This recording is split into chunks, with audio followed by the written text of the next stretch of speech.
Hi hello welcome back to Alekhya blogs and talks. ఎలా ఉన్నారు మీరు అందరూ? నేనైతే చాలా బాగున్నాను. నేను కంటిన్యూస్గా వీడియోస్ అప్లోడ్ చేయడానికి ఆ, అదొక డెసిషన్ తీసుకున్నాను.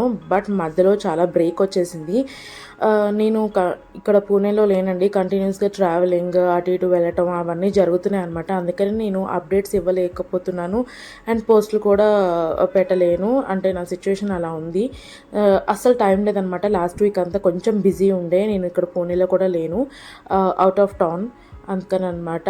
అండ్ ఇప్పుడైతే వచ్చేసి నేను పూణేకి రిటర్న్ బ్యాక్ వచ్చేసాము. మళ్ళీ రొటీన్లో పడడానికి మాకు కొంచెం టైం పట్టింది. పిల్లలైతే మళ్ళీ బ్రేక్ వచ్చింది కదా 1 వీక్, వాళ్ళు మళ్ళీ చదువుకోవడానికి వాళ్ళ పెండింగ్ వర్క్స్ ఇవన్నీ ఫిల్అప్ చేయడానికి నాకు టైం పడుతుందన్నమాట. క్లైమేట్ అయితే ఇక్కడ ఎంత బాగుందంటే అంత బాగుంది, చాలా బాగుంది. అసలు రెయినీ సీజన్ అంటే అసలు పూణేలో ఇంకా చెప్పే పని లేదు, అంత బాగుంటుంది అసలు.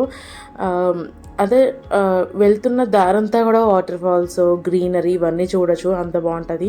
వీళ్ళైతే కొంచెం మళ్ళీ మొండిగా చేసి చదువుకి కూర్చోబెట్టడం జరుగుతుందనమాట. వీళ్ళు ట్రాక్లో పడడానికి టైం పడుతుంది. నేను కూడా కొంచెం టైం తీసుకుందాం, ఒకటేసారి ఫోర్స్ చేయొద్దు వాళ్ళని, రాసేయి చదివేసేయి అని చెప్పేసి అనుకున్నాను. తర్వాత నైట్ డిన్నర్కి ప్రిపేర్ చేస్తున్నాను. రోటీస్ పుల్కాస్ చేస్తున్నాను. పుల్కాస్కి ఎప్పుడైనా కూడా మీరు ఎంత పిండి తీసుకున్నా కూడా దీనిలో ఆయిల్ అస్సలు యూజ్ చేయొద్దండి. ఆఖరికి మీరు రోస్ట్ చేసే ప్యాన్ ఉంటుంది కదా, దానికి కూడా ఆయిల్ ఉండద్దు, చాలా డ్రైగా ఉండాలి అట్లా అనమాట. తర్వాత పిండి అయితే కలుపుతున్నాను. పిండి కలిపేటప్పుడు ఫస్ట్ నేను రింగ్స్ తీసేస్తాను, ఎందుకంటే ఆ రింగ్స్ మధ్యలోకి పిండి వెళ్ళిపోతుంది నాకు. అందుకని చెప్పేసి నేను రింగ్స్ అయితే తీసి ఎక్కడెక్కడో పెట్టినండి. నాకు ఏదో అలవాటు ఉంది, ఎప్పుడే పెట్టేసుకుందామని అనుకుంటాను, మళ్ళీ అప్పుడే మర్చిపోతాను. దీనిలో అయితే కొంచెం సాల్ట్ వేసి స్టార్ట్ చేసేస్తున్నాను అనమాట పిండి కలపటము. ఎక్కువ సాల్ట్ వేసుకోకండి. నేనైతే ఇక్కడ పింక్ సాల్ట్ యూస్ చేస్తున్నాను, మీరు నార్మల్ సాల్ట్ యూస్ చేసుకున్న ప్రాబ్లం లేదు. సో నేనైతే ఎక్కువ అన్ని వంటలోకి పింక్ సాల్ట్ అనేది యూజ్ చేస్తున్నాను. నాకు పింక్ సాల్ట్ నార్మల్ సాల్ట్తో కంపేర్ చేస్తే పింక్ సాల్ట్ కొంచెం ఎక్కువే యూజ్ చేయాల్సి వస్తుంది. దీనిలో అంత వైట్ దాంట్లో ఉన్నంత సాల్టీగా ఇది పింక్ సాల్ట్ అనేది ఉండదన్నమాట. అందుకని చెప్పేసి కొంచెం సరిపడా వేస్తాను, ఎక్కువేను. తర్వాత మంచిగా మిక్స్ చేసుకోండి సాల్ట్ అంతా కలిసేలాగా. తర్వాత వచ్చేసి వాటర్తో పాటు మీరు హాట్ వాటర్తో అంటే హాట్ వాటర్ అంటే మరీ కాలిపోయేవి కాదు, వామ్ వాటర్తో కలిపేదానికి ఈ కూల్ వాటర్తో కలిపేదానికి చాలా తేడా ఉంటుందండి పిండి. యాక్చువల్లీ నేను వామ్ వాటర్తోనే కలుపుదామని అనుకుంటాను ఎప్పుడు. బట్ ఇప్పుడు మళ్ళీ కాగబెట్టాలి, దాన్ని కలపాలి, ఎవరికి ఉందిలే అంత ఓపిక అని నేను అంత చెయ్యను అనమాట. ఒకసారి మంచిగా చేయాలి, మంచిగా ఉండాలి. ఎలా కలిపినా కూడా మనం చేసేదాన్ని బట్టే ఫుల్కాస్ వస్తాయండి, అందులో డౌటే లేదు. హాట్ వాటర్ వేస్తేనే ఫుల్కాస్ వస్తాయి, లేకపోతే లేదు అని అట్లా. ఫుల్కాస్ ఎప్పుడైనా కూడా పిండి మెత్తగా ఉండేలా చూసుకోండి, అండ్ మరీ మందంగా చేసుకోవద్దు. అంటే రుద్దేటప్పుడు మందంగా రుద్దకండి, అలా అని పలుచగా కూడా రుద్దద్దు, ఎందుకంటే అది పొంగటానికి మందంగా చేస్తే పొంగదు, పలుచగా చేస్తే చినిగిపోతాయి అన్నమాట. అందుకని మీకు చేసే కొద్దిగా మీకు అలవాటు అవుతూ ఉంటుంది. చూడండి ఇక్కడ నేను ఎంత మంచిగా పిండి మెత్తగా కలుపుకున్నాను. ఇదే ఇంత మెత్తగా ఉంటే పిండి మీకు చపాతీస్ చేసినా కూడా చాలా మెత్తగా ఫ్లఫీగా వస్తాయి అన్నమాట. తర్వాత నేను మర్చిపోకుండా ఉంగరాలు పెట్టుకుంటున్నానండి. అసలు నిజం చెప్పాలంటే ఎప్పుడు నేను మర్చిపోతాను రింగ్స్. ఈసారి మాత్రం అక్కడే వంటగదిలోనే పెట్టుకొని నా కళ్ళ ముందు కనిపించేటట్టు పెట్టుకున్నాను అనమాట. నేను ఇలాంటి పనులు చాలానే చేస్తాను, ఎందుకో నాకు అప్పుడే పెట్టుకుందాం అనుకుంటాను, వెంటనే మర్చిపోతాను. ఇలా చాలామందికి నా ఫ్రెండ్ సర్కిల్లో కూడా నేను అడిగాను, ఒకదానికి ఇలా జరుగుతుందా, అందరికీ జరుగుతుంది, ఇంత మధ్య మార్పు ఎక్కడి నుంచి వచ్చిందో నాకు కూడా తెలియదండి. నాకు తెలిసి నేను కొన్ని గూగుల్లో సెర్చ్ చేయడం అట్లాంటివి చేశాను అనమాట. ఎందుకంటే నాకు ఎక్కడ పెట్టినా కూడా నాకు గుర్తుంటుంది. కానీ డెలివరీ అయిన తర్వాత ప్రతి ఉమెన్ కొద్ది గొప్ప మెమరీ లాస్ అనేది స్టార్ట్ అవుతుందంట, అది పర్సంటేజెస్లో ఉంటుంది. సో అలా తెలుసుకున్నాను, ఓహో ఇలా వస్తుందా మతిమరుపు అని. తర్వాత ఇక్కడ వచ్చేసి ఇవి చూస్తున్నారు కదా, ఈ రోళ్ళు రోకళ్ళు అవన్నీ పత్రాలు చిన్న చిన్న, సో క్యూట్ అండి. ఇది మా మమ్మీ నా కోసం చిలుకూరులో తీసుకున్నారనమాట. దీని ప్రైస్ నాకు గుర్తులేదు, మొన్న వెళ్ళాం కదా తీసుకొచ్చుకున్నాను. నాకు ఇలాంటివి అంటే చాలా ఇష్టం, ఎందుకో తెలీదు. నాకు ఇలా చిన్నగా క్యూట్గా ఉన్న లిటిల్ థింగ్స్ అంటే నేను చాలా ఇష్టపడతాను. మేబీ జనాలు అనుకోవచ్చు ఇదేం పిచ్చి వేలం వేరేలాగా ఇలాంటి చిన్న చిన్నవి కాకుండా దానివల్ల ఉపయోగాలు ఏమిటి అని అనుకుంటారు.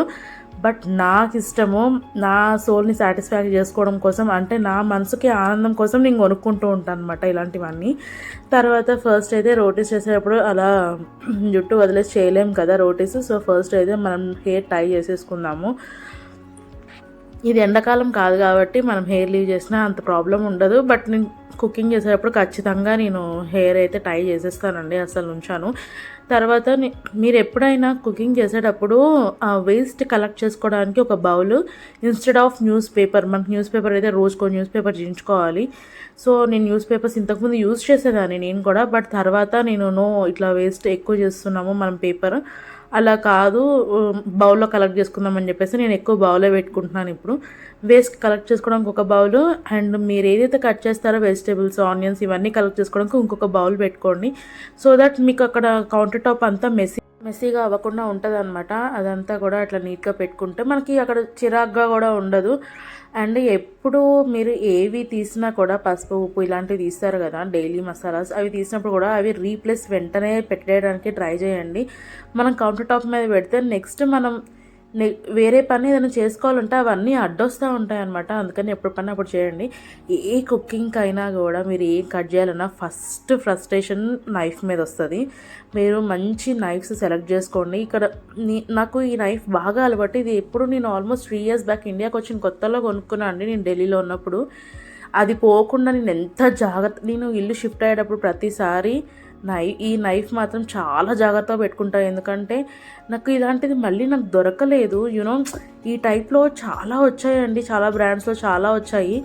బట్ నిజంగా చెప్తున్నాను కదా, ఈ ఎన్ని వచ్చినా కూడా ఇదే టైప్లో నైఫ్స్ నాకు ఇది సెట్ అయినట్టు వేరేది సెట్ అవ్వలేదు. ఎక్కడికి వెళ్ళినా కూడా నాకు ఇది ఒక ఇబ్బంది ఉంటుంది. అందుకని ఇది దొరికిన తర్వాత నేను అస్సలు ఇంకా ఇంకొక ఇదే బ్రాండ్లో ఇంకొక 2-3 కూడా ఎక్స్ట్రా పెట్టుకొని ఉన్నాను, ఎక్కడ మిస్ అయిపోతుంది అని భయానికి. సో అవైతే చాలా జాగ్రత్తగా ఉంచుకున్నాను, మళ్ళీ దొరుకుతాయో దొరకవో ఎందుకు వచ్చిన గొడవ అని. సో నేనైతే ఇక్కడ ఎగ్ బుర్జీ చేయడానికి నేను చపాతీలోకి ఫుల్కాస్లోకి ఎగ్ బుర్జీ మా వాళ్ళు బాగా ఇష్టపడతారు పిల్లలు. సో దానికోసం అని చెప్పేసి నేను ఆనియన్స్, ఇంకా కొంచెం గ్రీన్ చిల్లీ, కరివేపాకు రెడీగా పెట్టుకున్నాను. తర్వాత ఎంత వర్షాలు పడుతున్నా ఏమవుతున్నా కిచెన్లో ఉన్న కొంతసేపు మనకి చెమటలు వస్తాయి, దాహం వేస్తుంది, అన్నీ అవుతాయి. సో నేను ఈ బాటిల్ అయితే పక్కన పెట్టుకుంటా ఎప్పుడు, ఎందుకంటే నేను వంట చేసే టైం మొత్తం నేను ఈ వాటర్ కన్జ్యూమ్ చేస్తూనే ఉంటాను. నేను ఫస్ట్ నుంచి కూడా నాకు వాటర్ కన్జంప్షన్ ఎక్కువ అండి, నేను ఎక్కువనే తాగుతాను వాటర్. వెనకాల మా పిల్లలు చదవడం అయిపోయింది. సో వాళ్ళ ఆట ఏదో వాళ్ళు ఆడుకుంటున్నారు. అక్కడక్కడ గ్లిమ్స్ లాగా కనిపిస్తారు, ఎందుకంటే వాళ్ళు ఆడుకోవడంలో బిజీ ఉన్నారు, నేనేమో వంట చేయడంలో బిజీ ఉన్నా కాబట్టి. సో వాళ్ళ పని వాళ్ళు చేసుకుంటారు, నా పని నేను కంప్లీట్ చేసేసుకోవాలి ఫాస్ట్గా. సో ఇక్కడైతే నేను కర్రీ చేసేయడానికి రెడీ అయిపోతున్నాను అనమాట. కానీ మేము ఎర్లీగానే డిన్నర్ చేస్తామండి, అంటే ఆల్మోస్ట్ 7:30, 8 లోపల ఫినిష్ అయిపోతుంది మ్యాక్సిమం. ఎప్పుడో ఇంకా రేర్ కేసెస్ నాకు ఇంకా చేసే ఓపిక లేదు, మూడ్ లేదు అనుకున్న టైంలో మాత్రమే నేను లేజీగా 9 o'clock అట్లా చేస్తాను. అదర్వైజ్ మేము చాలా తొందరగానే తింటాము. మ్యాక్సిమం 8 వరకు లాగుతామండి, అంతకు మించి తర్వాత ఉండలేరు కూడా ఎవరు. సో నేనైతే ఇక్కడ ఫస్ట్ తాలింపు గింజలు కలుపుకుంటున్నాను. నేను ఈరోజే బాటిల్ క్లీన్ చేయించాను అనమాట మా మేడ్ చేత. ఎప్పుడు ఏది బాటిల్ ఖాళీ అయిపోయినా దానిలో ఇమీడియట్గా ఫిల్ చేసేయకండి, అది కొంచెం క్లీన్ చేసుకొని డ్రై అయిన తర్వాత మళ్ళీ ఫిల్ చేసుకోండి. సో దట్ మీరు ఎప్పుడు మనకు అవసరం ఉన్నప్పుడే దాన్ని ఎక్కువ జిడ్డు పట్టేదాకా ఉంచి దాన్ని అప్పుడు బాగా ప్రెషర్ పెట్టి కడగాల్సి వస్తుంది. సో అలా కాకుండా ఎప్పటిదప్పుడు చేస్తే మనకి అంత ప్రెషర్ పెట్టాల్సిన అవసరం ఉండదు. సో ఇక్కడైతే నేను తాలింపు గింజలు అన్నీ ఫిల్ చేసుకుంటాను. ఎక్కువ మినపప్పే యూజ్ చేస్తానండి, తర్వాత జీలకర్ర, ఆవాలు కొంచెం తక్కువ యూజ్ చేస్తాను. సో దట్ తాలింపులు నాకు ఎక్కువ మినపప్పు తగులుతుంటేనే క్రిస్పీగా నచ్చుతుంది. ఈ జీలకర్ర తగిలిన నాకు ప్రాబ్లం లేదు, కానీ ఎందుకో ఆవాలు తగులుతుంటే నాకు అసలు నచ్చదు, అదొక రకమైన చేదులాగా. సో ఇందులోనే మినపప్పు కూడా కలిపేస్తాను, నేనేం సపరేట్గా దీన్ని వేసి ఉంచాను.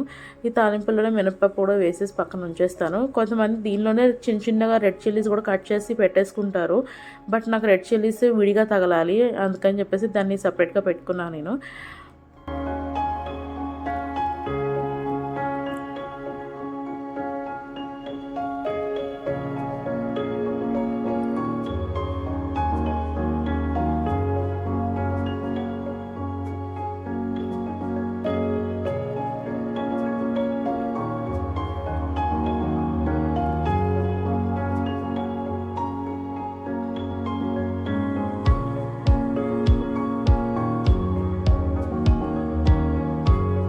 ఇక్కడైతే నేను ఎగ్ బుజ్జి చేయడానికి రెడీ అయిపోయాను. అంటే ఫస్ట్ స్టవ్ మీద కళాయి పెట్టేసి దాంట్లో నేను కొంచెం ఆయిల్ వేసేసి, ఎక్కువ ఆయిల్ కూడా వేయనండి, కరెక్ట్గా ఆనియన్స్ వేగే వరకు మాత్రమే వేస్తాను.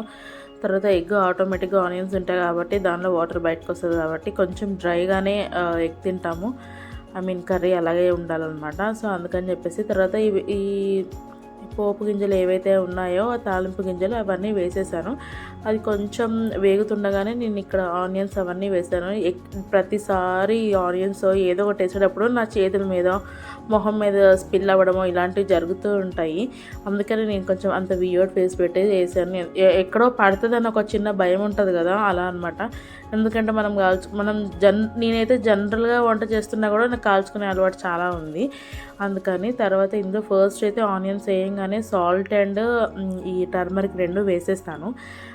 తొందరగా కుక్ అవుతుంది ఆనియన్స్ అనేవి. అందుకని చెప్పేసి నేను కొంతమందికి సాల్ట్ వేస్తారు కానీ టర్మరిక్ తర్వాత వేస్తారు. కానీ నేను టర్మరిక్ కూడా ఎప్పుడు ఆనియన్స్ వేసిన వెంటనే టర్మరిక్ కూడా వేసేస్తాను అనమాట. ఆనియన్స్ ఫ్రై అయినాక అందరికీ తెలిసిందే కదండి ఎగ్ బుర్జీ ఎలా చేస్తామో. నేనేం స్పెషల్గా రెసిపీ చెప్పాల్సిన అవసరం లేదు. సో ఈ ఆనియన్స్ ఫ్రై అయ్యాక ఎగ్స్ వేసి తర్వాత, కాకపోతే ఇందులో కొంచెం మీకు ఎవరెస్ట్ బ్రాండ్లోనే కిచెన్ కింగ్ మసాలా అని ఒకటి దొరుకుతుందండి. అది ఒకసారి ఫ్రై కర్రీస్లోకి యూజ్ చేయండి. ఎంత బాగుంటుంది అంటే టేస్ట్ ఎన్హాన్స్ అవుతుంది అన్నమాట, టేస్ట్ అనేది కర్రీకి. ఎస్పెషల్లీ పొటాటో కర్రీకి, ఇలా ఎగ్ ఫ్రైస్కి, ఇట్లాంటి వాటికి యూజ్ చేస్తాను కిచెన్ కింగ్ మసాలా. అసలు ఎంత బాగుంటుంది అంటే అంత బాగుంటుంది.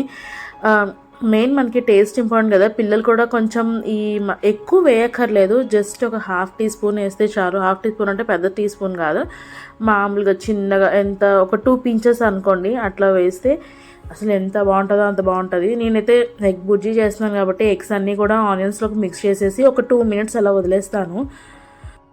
మా పిల్లలకి ఇష్టం కాబట్టి ఇది ఎక్కువ చేస్తూ ఉంటాను అనమాట. ఎగ్స్ అనేది బాయిల్ చేస్తే కూడా ఇష్టపడతారు. అండ్ రోటీస్లోకి ఎక్కువ పొటాటో ఫ్రైయో లేకపోతే ఇలా ఎగ్ ఫ్రైయో అయితే వాళ్ళు ఇష్టంగా తింటారు కదా. వాళ్ళు హ్యాపీ మీల్ చేసేది డిన్నర్ ఒక్కటే అనిపిస్తుంది అండి. ఇంటికి వచ్చాక స్నాక్స్ లేకపోతే డిన్నర్, ఇవి రెండే బాగా తింటారు. ఎందుకంటే లంచ్ బాక్స్ ఒకసారి వెనక్కి వస్తుంది చూసారా, ఆ రోజు మనకి ఎంత బాధ అనిపిస్తుంది అంటే, పొద్దున్నే లేచి వీళ్ళ కోసం 7:30 కల్లా అన్నీ రెడీ చేసి పెట్టి పంపిస్తే బాక్స్ వెనక్కి తీసుకొస్తారండి. నా థ్రోట్ ఎందుకో అస్సలు బాగాలేదు. వాయిస్ ఓవర్ ఇచ్చినంతసేపు కూడా నాకు చాలా బ్రేక్స్ తీసుకోవాలనిపించింది.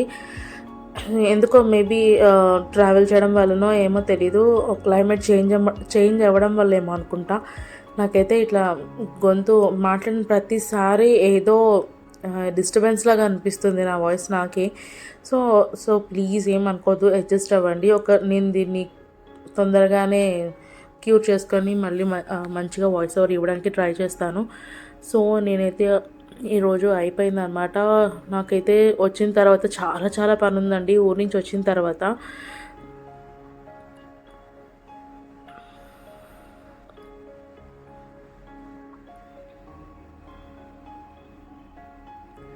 మీరు ఫుల్కాస్ కానీ రోటీస్ కానీ చేసేటప్పుడు ఎక్కువ ఈ పౌడర్ డస్ట్ చేయండి. తర్వాత కొంచెం ఇట్లా దులిపేస్తే ఎక్స్ట్రా డస్ట్ అంతా కిందకి పడిపోతుంది కాబట్టి. సో మీరు తొందరగా ఫాస్ట్గా చేసేస్తారు కదా. ఇలా అయితే నాకైతే రౌండ్ షేప్ రాదు, నేను ఇలా స్క్వేర్ షేపే చేసుకుంటాను రోటీస్. ఇలా చేసి ఫస్ట్ పెట్టేస్తాను, మా నలుగురికి ఎన్ని కావాలో అన్ని పెట్టేస్తాను. తర్వాత నేను దాన్ని రోస్ట్ చేస్తాను అన్నమాట.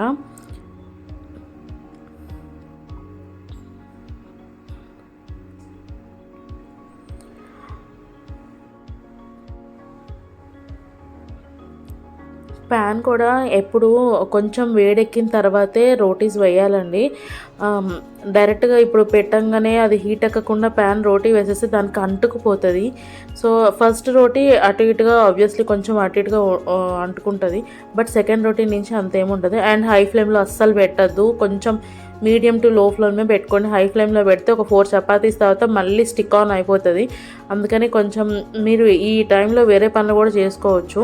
అంటే ఒక రోటీ చేస్తున్నప్పుడు ఇది సిమ్లో పెట్టుకొని రోస్ట్ చేసుకుంటే మళ్ళీ వెంటనే ఇలా ఫుల్కాస్ చేసుకోవచ్చు. బట్ నాకు అలా అలవాటు లేదు, అందుకని చెప్పేసి నేను డైరెక్ట్గా అన్నీ ఒకటేసారి రుద్దేసి నాకు ఒకటేసారి కాల్చడం అలవాటు, అందుకని అలా చేస్తాను అనమాట.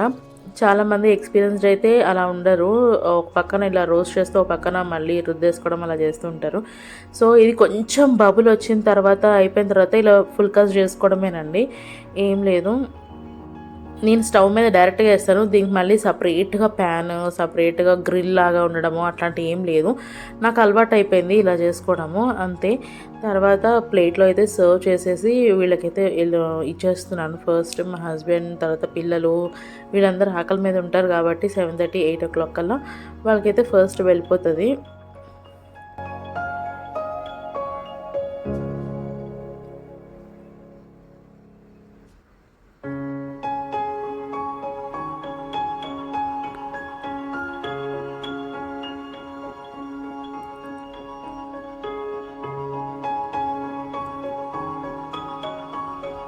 తర్వాత నేను నెక్స్ట్ డేకి ప్రిపరేషన్ చేసుకుంటున్నాను అండి. నెక్స్ట్ డే మార్నింగ్కి మనకి మళ్ళీ లంచ్ బాక్సెస్ ఇవన్నీ ప్యాక్ చేయాలి కాబట్టి ముందే ప్రిపేర్ చేసుకుంటే మనకి ఈజీగా ఉంటుంది. సో ఇక్కడైతే నేను గోరుచిక్కుడు కట్ చేసేసి ఒక బాక్స్లో పెట్టాను. రైస్ కుక్కర్లో వేసి పెట్టేశాను. అండ్ ఎక్స్ట్రా మిగిలిపోయిన చపాతీ డో ఒక బాక్స్లోకి షిఫ్ట్ చేసి దాన్ని రిఫ్రిజిరేట్ చేస్తాను అనమాట. ఎర్లీ మార్నింగ్ మనకి ఈజీగా ఉండడానికి ఈ పనులన్నీ చేసుకోండి. మీరు జ్యూస్ చేయాలన్నా, ఏది చేయాలన్నా, క్యారెట్ బీట్రూట్ జ్యూస్ చేస్తాం కదా రోజు, అలా చేస్తున్నప్పుడు కూడా ముందు రోజు నైటే పీల్ చేసుకొని కట్ చేసుకొని ఒక కంటైనర్లో పెట్టేసుకోండి. ఇదిగో చెప్పాను కదా, ఎక్స్ట్రా వేస్ట్ అంతా నేను డిస్కార్డ్ చేస్తాను. అండ్ తర్వాత ఇక్కడ లాస్ట్ పడుకునే ముందు అందరు కామన్గా చేసే పని పాలు తోడేయడము. నాకు ఎక్కువ పాలు ఏమి ఉండవండి, ఎందుకంటే మేము తీసుకున్న పాలు మా కాఫీ ఆర్ టీకి అయిపోతుంది. నేను డైలీ ఒక్కసారే కాఫీ లేకపోతే టీ ఏదో ఒక్కటే వెళ్తుంది. నేను టీ లవర్ని కాదు, కాఫీ ఎక్కువ తాగుతాను అనమాట. సో అందుకని పాలు కొంచెమే ఉంటాయి. పిల్లలు పాలు తాగిన తర్వాత పెరుగు సరిపోతుందా, ఎప్పుడైనా కర్డ్ సరిపోకపోతే అఫ్కోర్స్ స్టోర్ బాట్ కర్డ్ తెచ్చుకొని ఫినిష్ చేస్తాను అనమాట. Hope you guys enjoyed this video. మీకు కనుక ఈ వీడియో నచ్చినట్లయితే నా ఛానల్కి కొంచెం సపోర్ట్ చేయండి. Thank you for watching. Thank you for your time అండి. నాకు ఛానల్కి కొంచెం లైక్ చేసి సబ్స్క్రైబ్ చేస్తే నాకు సపోర్ట్ చేసినట్టు ఉంటుంది. Thank you.